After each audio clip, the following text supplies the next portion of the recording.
ఆచి chicken masala. Kothagudem corporation లో hung కనిపిస్తున్నట్టుగా అర్థమవుతోంది. 60 డివిజన్లకు గాను కాంగ్రెస్ అలాగే సిపిఐకి చెరో 22 స్థానాలు లభించినట్టు తెలుస్తోంది. మిగతా చోట్ల బీఆర్ఎస్ 8, బీజేపీ 1, సిపిఎం 1, స్వతంత్రులు 6 చోట్ల గెలుపొందినట్టుగా తెలుస్తోంది. కూనంనేని ఎంపీ రఘురామిరెడ్డి ఇద్దరికి చెరో ఎక్స్ అఫిషియోతో కూడా హంగే ఉంది. పొత్తు లేకపోవడంతో హంగ్ రాజకీయం రూపొందుకుంది. ఒక్క డివిజన్ సొంతం చేసుకుంది సిపిఎం. కలిసొస్తోందనే ఆశలో ఇప్పుడు సిపిఐ ఉంది. పోలింగ్ కి ముందు పొత్తు ప్రయత్నాలు చేసి అక్కడ విఫలమయ్యాయి బీఆర్ఎస్, సిపిఐ. బీఆర్ఎస్ కూడా కలిసొస్తుందనే ఆశలో ప్రస్తుతం సిపిఐ అన్నట్టుగా తెలుస్తోంది.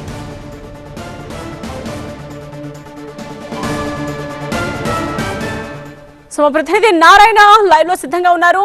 సో కొత్తగూడెం కార్పొరేషన్ విషయానికి వస్తే ఏం జరుగుతోంది అంటే 60 డివిజన్లకు గాను కాంగ్రెస్ సిపిఐకి చెరో 22 స్థానాలు వచ్చాయని చెప్తున్నారు. హంగ్ అక్కడ ఏర్పడింది. సో ఎటువంటి వ్యూహంతో ముందుకు వెళ్తున్నాయి? కొత్తగూడెం కార్పొరేషన్ ఫలితం మాత్రం చాలా ఆసక్తి రేపుతోంది. ఏ పార్టీకి స్పష్టమైనటువంటి మెజార్టీ రాకపోవడంతో హంగు ఏర్పడింది. మొత్తం 60 డివిజన్లు గాను కాంగ్రెస్, సిపిఐ హోరాహోరీగా తలపడినప్పటికీ కూడా చెరి సమానంగా సీట్లు వచ్చాయి. కాంగ్రెస్కి 22 వస్తే సిపిఐకి కూడా 22 రావడంతో ఇప్పుడు మేయర్పేట ఎవరిది, ఏ పార్టీ జెండా ఎగరబోతుంది, తొలి మేయర్ ఎవరనేది చాలా ఉత్కంఠ రేపుతుంది. దీనికి సంబంధించి అనేక రకాలుగా చర్చలు కొనసాగుతుంది. ఫైనల్ రిపోర్టు వచ్చింది. మొత్తం 60 డివిజన్లు గాను Congress 22, CPI 22, BRS 8, ఇండిపెండెంట్లు 6, BJP 1, CPM 1 గెలుచుకోవడంతో ఇప్పుడు ఆసక్తి రేపుతుంది. అయితే కాంగ్రెస్, సిపిఎం ముందుగానే పొత్తు పెట్టుకొని ఈ ఎన్నికల్లో పోటీ చేయడంతో 58 డివిజన్లలో కాంగ్రెస్ పోటీ చేసింది. 2 డివిజన్లు సిపిఎంకి ఇచ్చింది.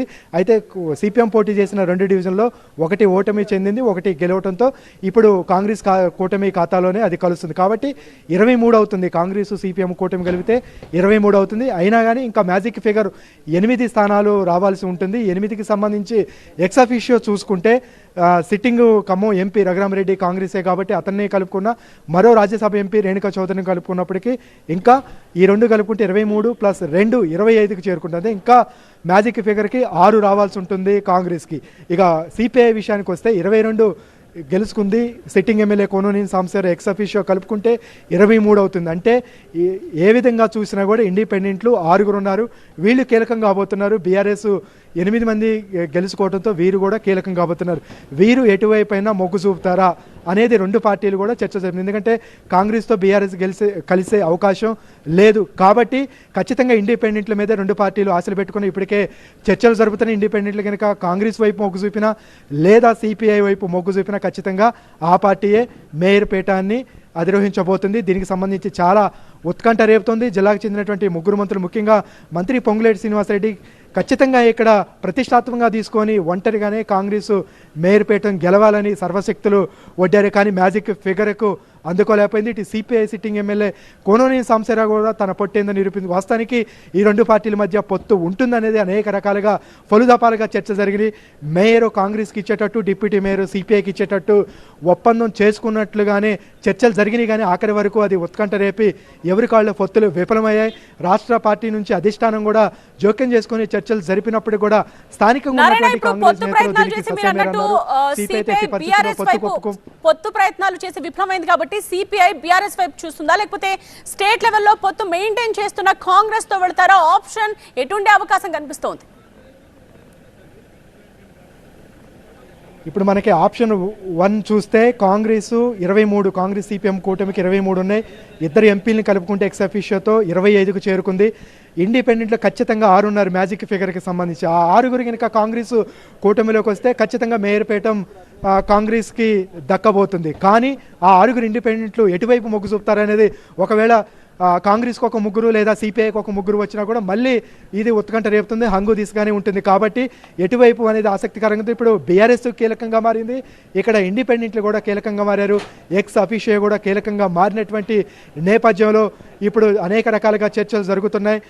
ఎటువైపు మొగ్గు చూస్తారు? ఇప్పటికే ఇండిపెండెంట్లతో ఇటు కాంగ్రెస్ నేతలు చర్చలు జరుపుతున్నట్లుగా తెలుస్తుంది. సిపిఐ నేతలు కూడా చర్చలు జరుపుతున్నట్లు తెలుస్తుంది. అదే కాంగ్రెస్ నేతలు అయితే ఆరోపిస్తున్నట్లుగా కాంగ్రెస్ను దెబ్బకొట్టడానికి సిపిఐ బీఆర్ఎస్ లోపాయకారికంగా కొన్ని డివిజన్లలో ఒప్పందం చేసుకుంది, రహస్య ఒప్పందం చేసుకొని తమ ఓటమికి కారణమయ్యారు. వీళ్ళిద్దరు రహస్య పొత్తులు పెట్టుకున్నారు. ఇండైరెక్ట్గా వీళ్ళిద్దరూ కలిసి రాసి ఒప్పందం చేసుకొని ఈ విధంగా తమ ఓటే కారణమయ్యారనేది కాంగ్రెస్ నేతలు అయితే స్థానిక కాంగ్రెస్ నేతలు బహిరంగంగానే విమర్శిస్తున్నటువంటి పరిస్థితి. ఇది అధికారికంగా కాకపోయినప్పటికీ చాలా డివిజన్లలో కొన్ని డివిజన్లో ఈ మూడు పార్టీల మధ్య త్రిముఖ పోటీ నెలకొంది. కొన్ని డివిజన్లలో కాంగ్రెస్ సిపిఐ మధ్య త్రిముఖ పోటీ నెలకొనడంతో ఆద్యంతం కూడా మొదటి నుంచి చివరి వరకు కూడా కొత్తగూడెం కార్పొరేషన్ ఎన్నికల ఫలితాలు చివరి వరకు ఉత్కంఠ రేపాయి. కానీ కాంగ్రెస్ 30 నుంచి 35 సీట్లు గెలుచుకొని సొంతంగానే మేయర్ పీఠం గెలుచుకుంటామనేది ధీమా వ్యక్తం చేసింది. ఇటు సిపిఐ కూడా అదే రకమైనటువంటి ధీమా ఉంది. కానీ రెండు పార్టీలకు సమాన సీట్లు రావటం ఇప్పుడు హంగు ఏర్పడటంతో చాలా ఆసక్తి రేపుతోంది. రైట్ నారాయణ, చూద్దాం. సో సిపిఐ బీఆర్ఎస్ వైపు చూస్తుందా, లేకపోతే స్టేట్ లెవెల్లో పొత్తున్నందుకు కాంగ్రెస్ తో వెళ్తారా? అసలు ఏ ఆప్షన్ ని చూస్ చేసుకుంటారు, ఎవరు ఎలాంటి వ్యూహాలతో ముందుకు వెళ్తారు అన్నది చూద్దాం.